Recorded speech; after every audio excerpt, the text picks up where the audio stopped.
Fish है, ठीक। मैं यहाँ पर लिख के बताती हूँ। फिश, फिश से बने एम्फीबियंस, एम्फीबियंस, एम्फीबियंस से बने रेप्टाइल्स, रेप्टाइल्स, ठीक है। रेप्टाइल्स से बने बर्ड्स एंड भैया मैमल्स। कष्ट से बना रही हूँ, पता है, ट्यूशन के बच्चे आ चुके हैं, तो चलो फटाफट से समझते हैं। फिश से बने एम्फीबियंस, एम्फीबियंस से रेप्टाइल्स, रेप्टाइल्स से बर्ड्स एंड मैमल्स। देखो जल्दी समझ लो। तो हमारा ब्रेक, लेडीज एंड जेंटलमैन, हमारा ब्रेक खत्म हो चुका है, तो चलिए देखते हैं। अब मैं आपसे मिलती हूँ थोड़ी देर बाद, थोड़ा ब्रेक लेके।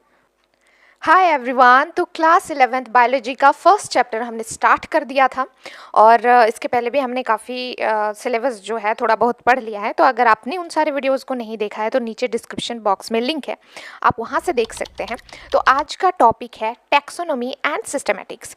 इसके पहले हमने व्हाट इज़ लिविंग और लिविंग क्रिएचर के क्या क्या फीचर्स होते हैं, like growth, right, internal growth, उसके बाद आपका मेटाबॉलिक रिएक्शंस, इन तमाम चीज़ों के बारे में डिस्कस कर चुके हैं।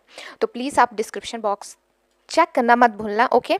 और साथ ही साथ तो चलिए स्टार्ट करते हैं हमारा आज का प्यारा सा क्लास।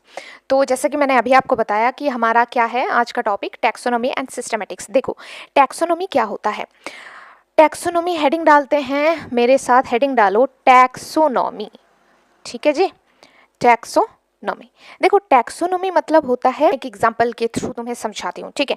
तुम मान लो तुम्हें कहीं जंगल में घूमने का जो है शौक चढ़ गया, तुम जंगल में गए घूमने के लिए और तुम्हें एक ऐसा जानवर, ऐसा एनिमल, ऐसा स्पीशीज देखा जो तुमने कभी पहले देखा नहीं था।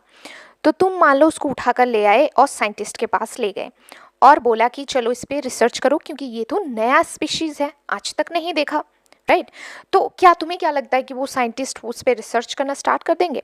नहीं, उनके कुछ दायरे होते हैं। मतलब ही होता है एक न्यू स्पीशीज के बारे में इंफॉर्मेशन इकट्ठा करना, समझ रहे हो। तो उनके कुछ दायरे होते हैं। सबसे पहला जो है आइडेंटिफिकेशन, आइडेंटिफिकेशन, ठीक है। अब ये वाला क्या है आइडेंटिफिकेशन? आइडेंटिफिकेशन मतलब जब तुम स्पीशीज़ को लेके जाओगे ना तो वो ऑब्जर्व करेंगे ध्यान से उस स्पीशीज़ पे कि अच्छा इसके आंखें भूरा है, इनकी इनकी चाल ऐसी है, इनके 4 पैर है, सब कुछ नोट डाउन करेंगे कॉपी के अंदर, समझ रहे हो। तो ये है आइडेंटिफिकेशन, यानी प्रॉपर डिस्क्रिप्शन देना उस पर्टिकुलर ऑर्गेनिज्म का। तो हम क्या लिख सकते हैं आइडेंटिफिकेशन में? करेक्ट डिस्क्रिप्शन, ठीक है, करेक्ट डिस्क्रिप्शन ऑफ ऑर्गेनिज्म, ठीक है। तो सबसे पहले वो नोट करते हैं, आइडेंटिफिकेशन करते हैं। सेकंड स्टेप में वो क्या करते हैं? सेकंड स्टेप में नोमेनक्लेचर करते हैं। तो दूसरा स्टेप क्या है? Nomenclature, nomenclature. देखो यार, अब नोमेनक्लेचर मतलब क्या है मैं समझाती हूँ। एक ऐसा नाम जो दुनिया में, चाहे दुनिया में जितने भी देश हो, जितने भी साइंटिफिक ग्रुप हो, तुम उस पर्टिकुलर ऑर्गेनिज्म, फ्रूट, फ्लावर का नाम अगर बोल दो तो सबको पता चल जाना चाहिए कि ये बंदा जो है या बंदी इस पर्टिकुलर ऑर्गेनिज्म या फिर एनिमल या फिर फ्रूट या फिर फ्लावर की बात कर रही है या कर रहा है, ठीक है। तो एक ऐसा नाम जो सबको पता हो, वो है हमारा second step, that is nomenclature. यानी सेकंड स्टेप में हमने साइंटिफिक नेम दे देनी है, साइंटिफिक नेम, ठीक है। अब थर्ड स्टेप में देखो क्या है, थर्ड स्टेप है क्लासिफिकेशन, ठीक है, classification.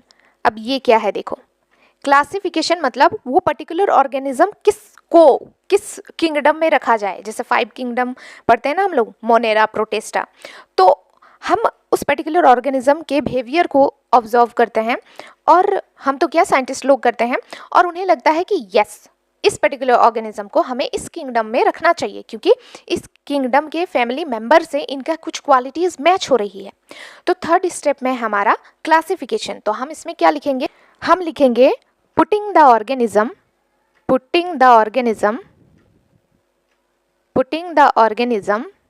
In correct in proper kingdom, ठीक है। ये हमारा थर्ड स्टेप है।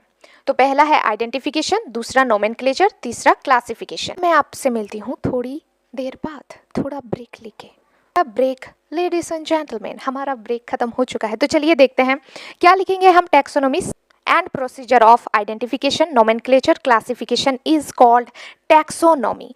अब दूसरा हम लोग हमारा दूसरा जो टॉपिक है वो है सिस्टमेटिक्स। अब देखते हैं सिस्टमेटिक्स क्या हो। देखो सिस्टमेटिक्स क्या होते हैं, सबसे पहले मैं डेफिनेशन लिख देती हूँ, तुम लोग भी नोट कर लो, उसके बाद हम एग्जाम्पल के थ्रू जो है इसको समझ लेंगे। तो सिस्टमेटिक्स होते हैं इवोल्यूशनरी रिलेशनशिप, ठीक है, रिलेशनशिप बिटवीन कैटेगरीज, ठीक है। सो बेसिकली इवोल्यूशनरी रिलेशनशिप क्या होता है, ध्यान से सुनो। फिश है, ठीक, मैं यहाँ पर लिख के बताती हूँ। फिश से बने एम्फीबियंस से बने रेप्टाइल्स, ठीक है, रेप्टाइल्स से बने बर्ड्स एंड भैया मैमल्स। कष्ट से बना रही हूँ पता है, ट्यूशन के बच्चे आ चुके हैं, तो चलो फटाफट से समझते हैं। फिश से बने एम्फीबियंस से रेप्टाइल्स से बर्ड्स एंड मैमल्स। देखो जल्दी समझ लो, फिश, ठीक है, जो पानी में रहता है। अब उन फिशेस में से किसी ने अडेप्ट कर लिया, किसी में चेंज आ गया कि वो पानी में भी रह सकता है, साथ ही साथ जमीन में भी रह सकता है, तो वो बन गए एम्फीबियंस, लाइक मेढक, राइट। और मेढक को रिप्रोडक्शन के लिए पानी चाहिए। अब उन एम्फीबियंस में से कुछ एम्फीबियंस में कुछ ऐसे चेंजेस आ गए जो सिर्फ जमीन में रह सकते हैं, सिर्फ जमीन में ही रहेंगे, उनको पानी की आवश्यकता नहीं है रिप्रोडक्शन के लिए। देखो एम्फीबियंस मेढक है, अभी भी है, उनको रिप्रोडक्शन के लिए पानी की ज़रूरत है, लेकिन उनमें से कुछ उनमें से कुछ एम्फीबियंस में ये चेंजेस आ गए हैं, तो वो बन गए रेप्टाइल्स। अब रेप्टाइल्स में कुछ ऐसे रेप्टाइल्स है जिन्होंने अडेप्ट कर लिया कि वो भैया उड़ सकते हैं, ठीक है, रेंगने से वो उड़ सकते हैं, चल सकते हैं, तो वो बन गए बर्ड्स एंड क्या बन गए, मैमल्स बन गए, ठीक है, लाइक हम लोग। तो ये जो इवोल्यूशनरी रिलेशनशिप है ना हमारे बीच में, ये जो है ये कहलाता है हमारा systematics. I hope you understand. Please if you like then please like share and subscribe to this channel. Thank you for watching this video. और डिस्क्रिप्शन बॉक्स में लिंक है, तो आप वहाँ से इस चैप्टर के बाकी सारे वीडियोज़ देख सकते हैं, नोट्स बना सकते हैं, ठीक है।